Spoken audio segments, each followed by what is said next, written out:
Welcome to JH. Today, I'll guide you through the process of setting up a Jira dashboard. It's quite straightforward. Start by navigating to the More tab and selecting Dashboards. Here, you can see all your current boards, including the default one. To start a new one, click the Create Dashboard button. You'll need to provide a title and a brief description for it. Next, decide on the access level. You can keep it private or set it as a user dashboard. If you want others to see or edit it, choose the user option and add the specific people you want. If you prefer to keep it restricted, just set it to private. Once you've configured these settings, hit Save to generate your new dashboard. Now you can customize it by adding gadgets. Simply click Add a Gadget and choose from the available options.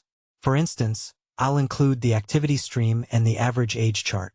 You can add any tools that fit your needs.